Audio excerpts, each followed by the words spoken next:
কোনোবাই বিকি যাব পাৰে কিন্তু সেইটো কোনো কাঢ়ি ল'ব নোৱাৰে, কোনোবাই কিনিব পাৰে কিন্তু সেইটো কোনো কাঢ়ি ল'ব নোৱাৰে। আমাৰ যি এই ভোটৰ অধিকাৰ, এই ভোটৰ অধিকাৰটো আপোনালোকে এনেই অবাবত নষ্ট নকৰিব। ইলেকশ্যন আহিব, প্ৰত্যেকজন নেতা গাঁৱে ভূঞে গলিয়ে সোমাবই, ভোট বিচাৰি আপোনালোকৰ সকলোৰে ওচৰত যাবই বা আমাৰ ওচৰত আহিবই আৰু বিভিন্ন ধৰণৰ আঁচনি দিব, বিভিন্ন ধৰণৰ প্ৰলোভন দিব যে আপুনি এই 5 বছৰত নেতাজনৰ পৰা কি পাব নাপাব পাছৰ কথা, সেই পোৱাৰ আশাত নিদিব। এই 5 বছৰত যাতে এই নেতাজনৰ কাৰণে বা সেই ৰাজনৈতিক দলটোৰ কাৰণে আৰু যাতে আপুনি কিবা এটা হেৰুৱাবলগীয়া নহয়, এইটো এবাৰ ভাবিব।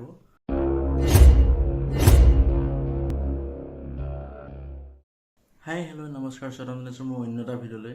আৰু পোনপ্ৰথমে মই ভিডিঅ'টোৰ জৰিয়তে আপোনালোকক ধন্যবাদ জনাইছোঁ। মোৰ এই চেনেলটোৰ যিসকল ভিউৱাৰ্ছ, প্ৰত্যেকজন ভিউৱাৰ্ছক মই ধন্যবাদ জনাইছোঁ।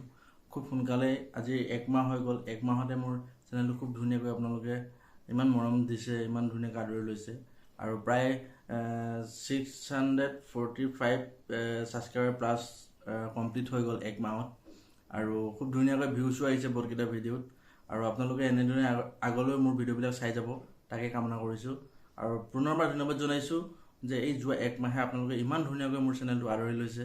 আৰু আজি মই এটা সৰু ভিডিঅ' আপোনালোকৰ মাজলৈ আগবঢ়াইছোঁ।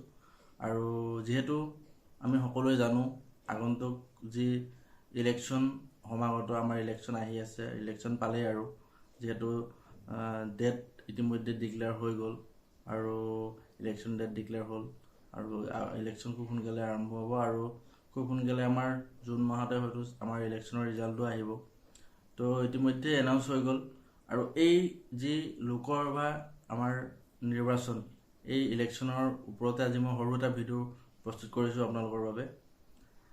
যিহেতু আমাৰ ভাৰতীয় যি পলিটিকেল হিষ্ট্ৰী, আচলতে ভাৰতীয় পলিটিকেল হিষ্ট্ৰী বহুতে সকলোৱে জানেই, তথাপিও মই আৰম্ভ কৰিছোঁ আমাৰ ভাৰতবৰ্ষৰ প্ৰথমটো লোকসভা নিৰ্বাচনৰ পৰা।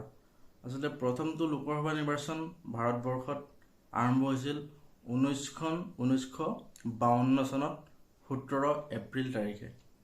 1952ৰ 17 এপ্ৰিলত প্ৰথমটো লোকসভা নিৰ্বাচন আমাৰ ভাৰতবৰ্ষত অনুষ্ঠিত হৈছিল। তেতিয়াৰ পৰাই প্ৰায় 5 বছৰৰ মূৰে এনেদৰে ক্ৰমান্বয়ে ইলেকশ্যনবিলাক হৈ আহিছে আৰু এইবাৰো ইলেকশ্যন আহি পাই গ'ল চাওঁতে। আৰু এই 5 বছৰত, যোৱা 5 বছৰত চৰকাৰখনে কি কাম কৰিলে, কি নকৰিলে সকলোৱে চকুৰ আগত, সকলোৱে জানে। আৰু আচলতে মই আজি চৰকাৰে কি কৰিলে কি নকৰিলে সেইটোৰ ওপৰত মই আজি ভিডিঅ'টো নহয়, মোৰ ভিডিঅ'টোৰ মূল বিষয়বস্তুটো হ'ল এইটোৱেই যে আমাৰ ভাৰতীয় নাগৰিক হিচাপে আমাৰ যি স্বাধীনতা, মই ভাবোঁ এই স্বাধীনতাৰ একমাত্ৰ স্বাধীনতাহে আমাৰ মাজত আজি আমাৰ হাতৰ মুঠিত আছে বা আমাৰ মাজত জীয়াই আছে। যিটো কিয় মই একমাত্ৰ স্বাধীনতা বুলি কৈছোঁ, এইটো কাৰণে মই একমাত্ৰ স্বাধীনতা বুলি ক'বলৈ বাধ্য হৈছোঁ। হয়তো আজিৰ দিনত সকলো, যদিও সংবিধানে বহুতকেইটা অধিকাৰ, আমাৰ গণতান্ত্ৰিক অধিকাৰ আমাক দিছে বা আমাৰ মৌলিক অধিকাৰ দিছে, কিন্তু সেই অধিকাৰ কেইটাৰ কথা মই আজি নকওঁ, কাৰণ সেই অধিকাৰকেইটা হয়তো আমাৰ হাতত নাই বা ক'ৰবাত নহয় ক'ৰবাত সেই বস্তুকেইটা আমাৰ হাতৰ পৰা হেৰাই গৈছে। আজি দেখিবলৈ পাই আছোঁ এনেকুৱা হৈছে, স্বৈৰতান্ত্ৰিক হৈছে শাসনবিলাক বহু ক্ষেত্ৰত আৰু সেই গণতান্ত্ৰিক যেন অধিকাৰবিলাক নাইকিয়া হৈ গৈ আছে, তেনেধৰণৰ অনুভৱ হয়। আৰু একমাত্ৰ অধিকাৰ হিচাপে বাচি আছে যে আমাৰ যি আমি ভোট প্ৰদান কৰোঁ বা আমি ভোট দিওঁ, আমি ভোট দি কোনোবা এজন নেতাক যেতিয়া জয়যুক্ত কৰাওঁ, সেই অধিকাৰটো আমাৰ সম্পূৰ্ণ নিজৰ হাতত এতিয়াও আছে আৰু সেইটো অধিকাৰ কোনো কেতিয়াও কাঢ়ি ল'ব নোৱাৰে। কোনোবাই বিকি যাব পাৰে কিন্তু সেইটো কোনো কাঢ়ি ল'ব নোৱাৰে, কোনোবাই কিনিব পাৰে কিন্তু সেইটো কোনো কাঢ়ি ল'ব নোৱাৰে। সেইটো সম্পূৰ্ণ নিজস্ব এটা অধিকাৰ আৰু সেইটো সদায় নিজৰ হাতত থাকে। আৰু সেই অধিকাৰটোক লৈ মই আজি দুটা কথা ক'ম, আপোনালোকে আশা কৰোঁ ভিডিঅ'টো নেগেটিভভাৱে নল'ব। আৰু মই কাকো মানে ভুল কিবা এটা বুজাবলৈ বিচৰা নাই, বা ভুল কিবা এটা ক'ব বিচৰা নাই। তো মই জাষ্ট মোৰ মনৰ কথাটো শ্বেয়াৰ কৰিছোঁ আপোনালোকৰ আগত। আমাৰ যি এই ভোটৰ অধিকাৰ, এই ভোটৰ অধিকাৰটো আপোনালোকে এনেই অবাবত নষ্ট নকৰিব। অন্ততঃ একবাৰ ভাবিব যে এই যোৱা 5 বছৰে আপোনালোকে কি পালে, কি হেৰুৱালে, চৰকাৰখনে আপোনালোকক কি দিলে, বা এই আপুনি যে ভোট দি জয়যুক্ত কৰা নেতাজনে আপোনাক কি দিলে। কাৰণ আমাৰ অসমত বা সমগ্ৰ ভাৰতবৰ্ষত বিভিন্ন আজিৰ ডেটত কেইবাটাও বা বহুতকেইটা ৰাজনৈতিক দল আছে, আৰু এই ৰাজনৈতিক দলৰ নেতাসকল যিসকলে কাম কৰি আহিছে ৰাইজৰ স্বাৰ্থত, আৰু যিসকলে হয়তো কাম কৰিছে বহুত ৰাইজৰ স্বাৰ্থৰ লগতে নিজৰ স্বাৰ্থতো বহুত ক্ষেত্ৰত বহুত নেতাক কাম কৰা দেখা যায়।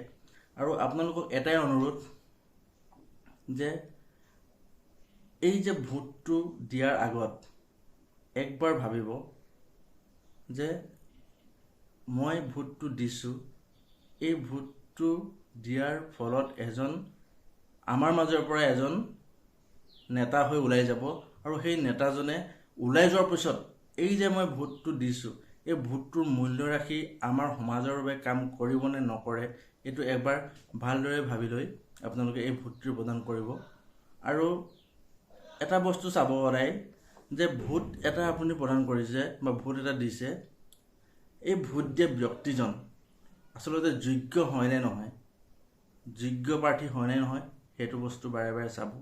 কাৰণ যেতিয়া ইলেকশ্যন আহিব, প্ৰত্যেকজন নেতা গাঁৱে ভূঞে অলিয়ে গলিয়ে সোমাবই, ভোট বিচাৰি আপোনালোকৰ সকলোৰে ওচৰত যাবই বা আমাৰ ওচৰত আহিবই, আৰু বিভিন্ন ধৰণৰ আঁচনি দিব, বিভিন্ন ধৰণৰ প্ৰলোভন দিব। কিন্তু এই প্ৰলোভনত বা এই যি কথাত ভুল নাযাব। আচলতে ৰাজনীতি বস্তুতে সেইটো, যে ৰাজনীতি বস্তুটো হ'ল কথাৰে মানুহৰ মন মুহি আচলতে কেনেকৈ মই নিজকে জয়যুক্ত কৰিব পাৰোঁ, সদায় সেইটো ৰাজনীতিৰ এটা মূল বিষয় হিচাপে সদায় সকলোৱে বুজি লোৱা উচিত। সেইটো এটা মূল বিষয়, কিয়নো যেতিয়া আমি কথাৰে মানুহৰ মন ভুলাব নোৱাৰিম, তেতিয়া হয়তো আমাক মানুহে ভোটটো প্ৰদান নকৰিব। কাৰণ কিয় নকৰিব তাৰ উদাহৰণ এটা আছে, উদাহৰণ এটা দিছোঁ মই। কিয় দিছোঁ, কাৰণ আমাৰ গোটেই অসমখনতে মই বহুত ক্ষেত্ৰত দেখিবলৈ পাইছোঁ, বহুত এনেকুৱা নেতা আছে যিসকল মানুহ নেতা হোৱাৰ যোগ্য নহয়, বা যিসকল মানুহে অকল কথাৰ বলত ভোট দুটামান পাই জিকি আজি নেতা হৈ আছে। আৰু মই কাৰো নাম ধৰি নকওঁ, কিন্তু এনেকুৱা বহুত নেতা আছে, আৰু বহুত নেতা এনেকুৱা আছে যি যোগ্যতাত নিজৰ যোগ্য অনুসৰি তেওঁ ভোট পাইছে, জিকিছে, আৰু কামো কৰি আছে তেনেদৰে।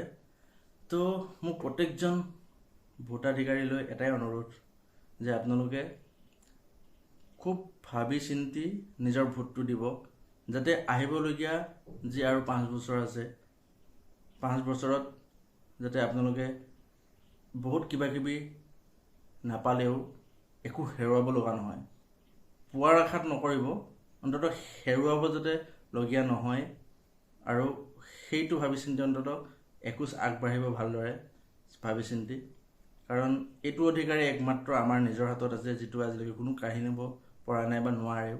আৰু এই অধিকাৰটো অন্ততঃ অপচয় নকৰিব, এই অধিকাৰটো আপুনি অথলে যাব নিদিব। কাৰণ আমি চকুৰ আগত দেখিছোঁ বহুত নেতাই বহুত কিছুমান কাম কৰিছে, এনেই বাতৰি খুচৰিলে আপোনালোকে পাই থাকিব। অকল সেইটো বুলি নহয়, আচলতে বহুতে ভাবি নাচায় কথাবিলাক, যে